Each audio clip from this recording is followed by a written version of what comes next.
My name is Alan Baker. I am a lifelong martial artist. I escaped the system as a young man to follow my dreams. And along that journey, I forged a mindset of accomplishment. This allowed me to achieve things that even I didn't think was possible. And sometimes I look back and still am surprised at what I have done in life. On this show, we're going to talk about those things and the mind tools that I learned from my different mentors and how they can help you move forward in your life, separate from the system, and achieve great things. All right, guys, what we're going to talk about today is life's rules of engagement. At least they were my rules of engagement going through life. And we're going to discuss how I was introduced to those as well. So one of the first things that introduced me to this concept, I was in my teens. And obviously, I've had several mentors in life coming up. One of the most influential ones was Sifu David. And I remember discussing with him trying to obtain a certain rank inside of that academy. And it was a tough academy. You know, at that time, they were doing a lot of fighting, a lot of full contact stuff. So, it wasn't a smooth journey or an easy journey to make it up through the ranking system at this academy. But we went to him and said, hey, look, we're going to do it. We want to achieve, the next level of rank. And he's, that's great, guys. And one of the first things he said is, what is your plan? And, we're like, well, we're going to come to class. That's our plan. We're just going to make it to class. And he responded to that by saying, okay, that is most people's 100%. Everybody is going to come to class. So what is your 200% going to look like?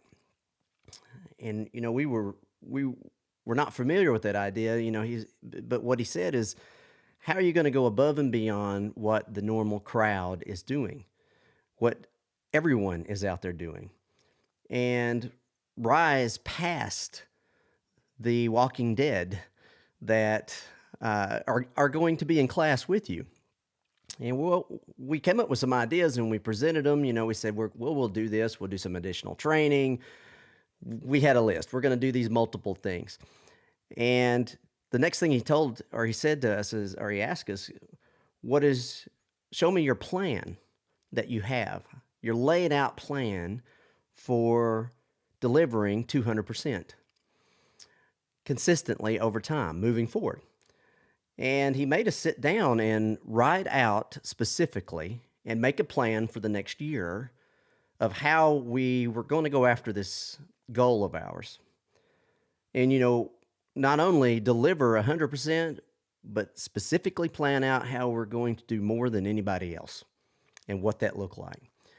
And that was my introduction to one of the first rules of engagement of life, which is what we're going to be discussing in this podcast, and we're going to be covering in the next series of podcasts. We're going to talk about these rules. So what are those rules? Obviously, the first one, as we learned from Sifu David, was just have a clear course of action. Have a blueprint. And we're going to talk about that one today. Next, for me, on that list of rules was forge the machine, maintain the human machine.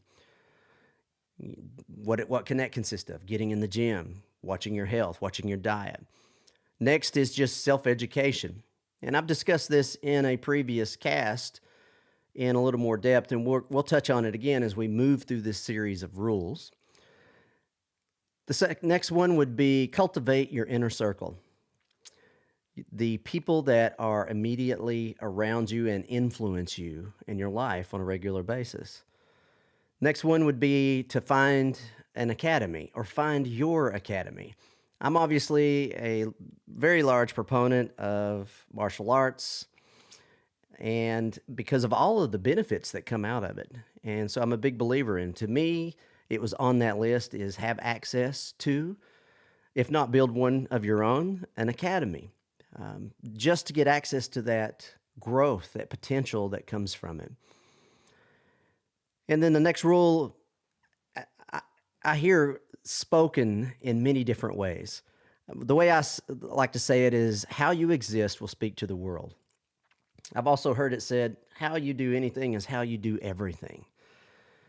But basically, paying attention to the little details. And the last one is to cultivate financial literacy because of the influence that's going to have on your life, not only as far as money, but as far as freedom, because in my opinion, that is the key to freedom. So today we're going to discuss that first rule, which is to have a clear course of action. So one of the first things I introduce, I've talked about this in previous episodes, is to have a life blueprint. To build a map, so to speak. And in order to do that, one of the first things I had to do, and when I'm coaching this with other people, I have them do, is to turn off the noise, turn off the world, which is difficult because we're so influenced by technology, the cell phone, the TV. There's constant information being put into our minds. So it's harder and harder just to take a technology break and turn everything off. And then to leave it off for long enough that it actually creates a little bit of peace or silence in your internal landscape, in your mind. So for me, that's the first part of building a plan, is to be able to shut off that noise so that you have access to more bandwidth, more of your mind in order to sit down and think. Now, that can mean different things for different people. So for me, it usually takes a day or two. And when I first got introduced to this, it was on a cruise. It was one of the first cruises I'd ever gone on. And on this cruise, I didn't get the wireless package. So when I got on the ship and they made it out to sea, I was completely cut off from the world. And I didn't bring anything to do any work. I was forcing myself to disconnect. And for those of you that know me, I am constantly putting in work and creating and trying to push both in business, physically. So this was a new thing for me. And it took about 2 days for me to completely disconnect and relax and shut that off. And it was a hell of an experience. One of the first things I noticed was creativity that had been hiding behind all of this noise. I probably filled up an entire notebook on that trip of ideas that I could implement, things that I could do to improve other things I'm doing. And after a couple of days, when I finally got all that noise turned off, that creativity just opened up.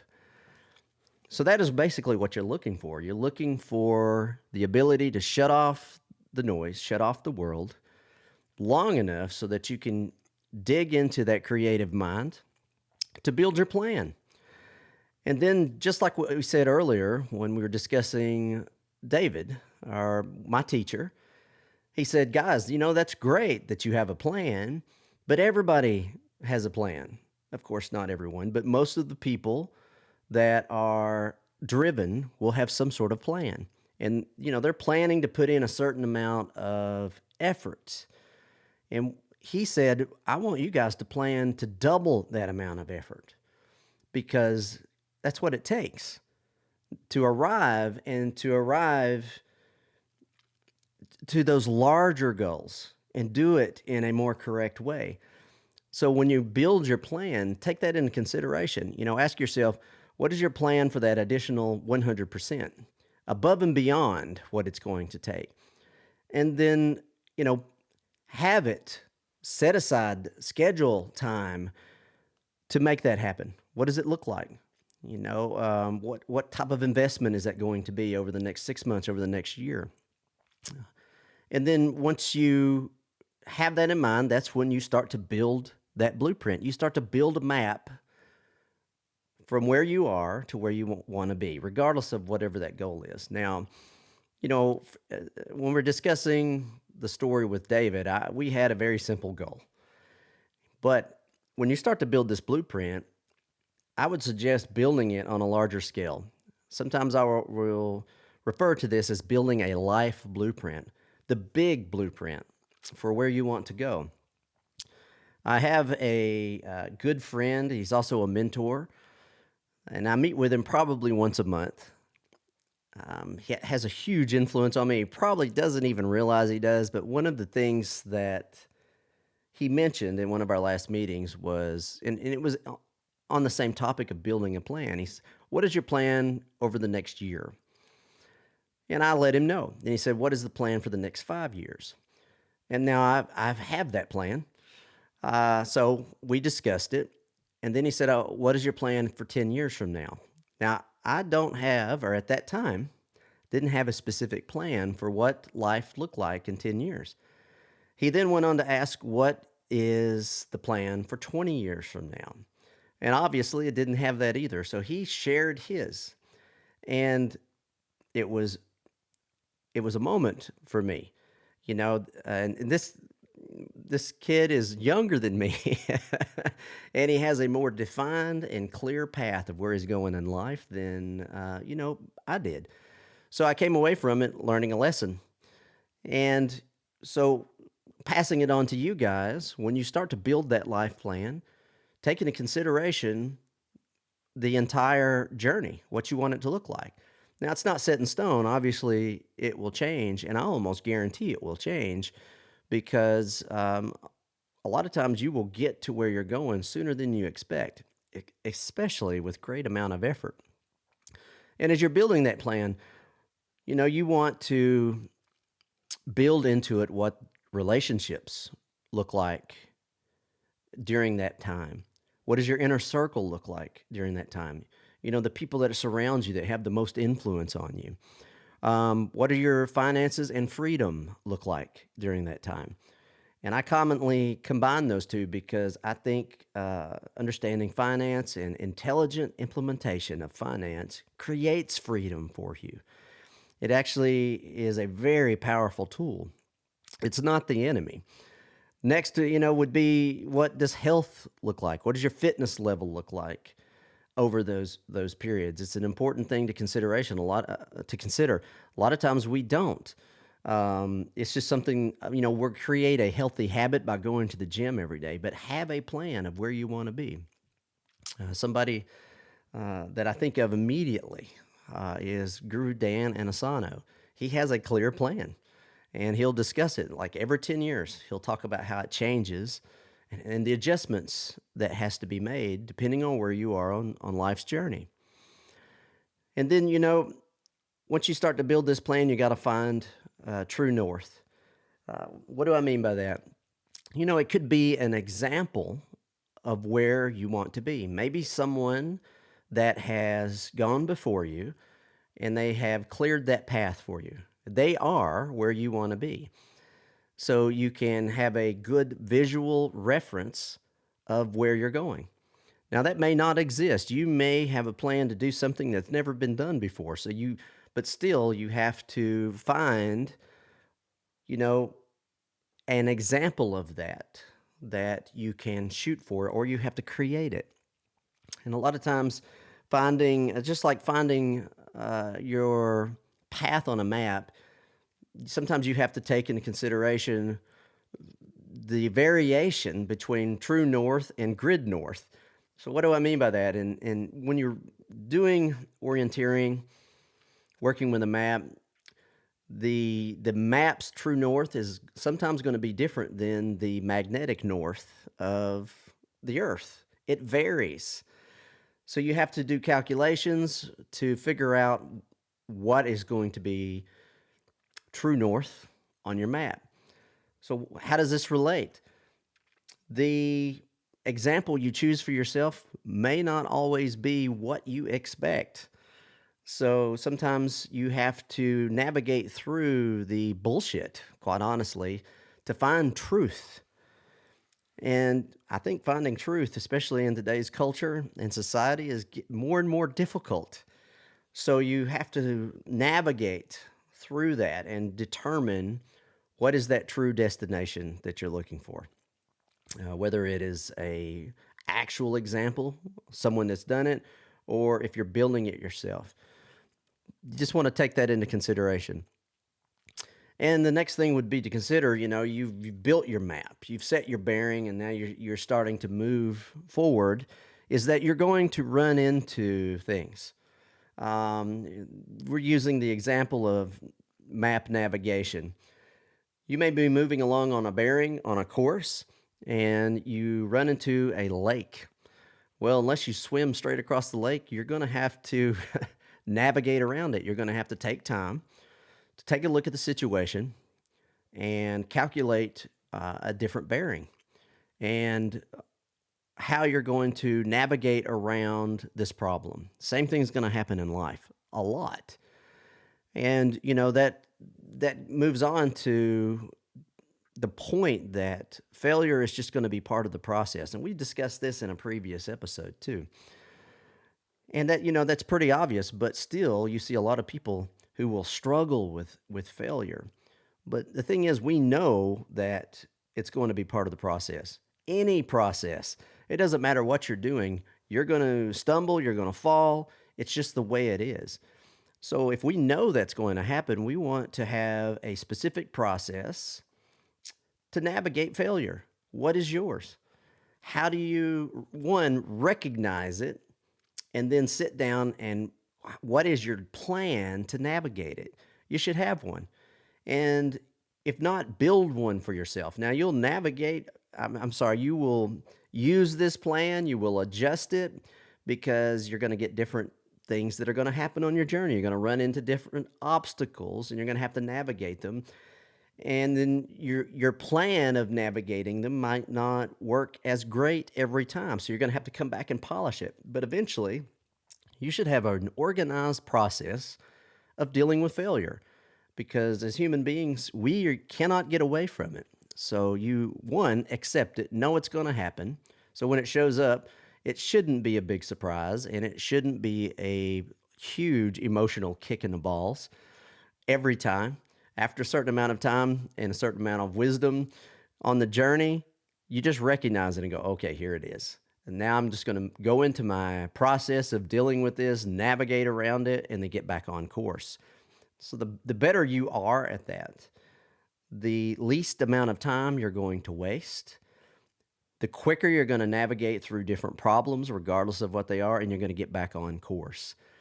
I have had students on the mat, clients off the mat who did not have this type of process, and it would greatly hinder them and slow them down, if not stop them entirely. So you want to have an organized method of navigating failure. So that is some basic ideas on rule number one, which is just having a clear course of action. So what we're going to do is I'm probably going to take a cast and focus on each one of these rules moving forward. So we're going to be doing a series on these rules of engagement as we move forward. So the next one is going to be just forging the machine, building the human machine. It is your tool that you are going to interact with the world, that you're going to use to walk your journey. So it is a very important thing. So we'll be focusing on that one next. All right, guys, I appreciate you listening to the show. I just wanted to take a second to discuss what we do and where you can go to find out more information on that. Obviously, we teach a lot of defensive tactics and self-defense information, and we deliver it in different ways. We have two primary ways we deliver it right now. One is online training, and we are also starting to schedule more in-person events for next year. Most of the time, especially the tactical events, will be hosted by other clients. They'll bring me in, and I'll run it either just for their team or for their agency. And we've had a lot of requests lately to start doing more open to the public. So you're going to start seeing that more next year. Where can you find those two things? If you go to the main website, sifualanbaker.com, you'll see on there that you can find video training and the in person events and several other things. So that is where you can go to check out what we do. All right, guys, just a quick second to say thank you for watching the show or listening to the show, depending on how you are getting to us today. I want to say I appreciate you taking the time out of your life to do so. And if you are getting value out of the show or anything we're doing here, please give us a follow, a like, a subscribe. And also, if you think you know someone that might get value out of this program, please share it with them as well. So that will help us grow. We greatly appreciate it.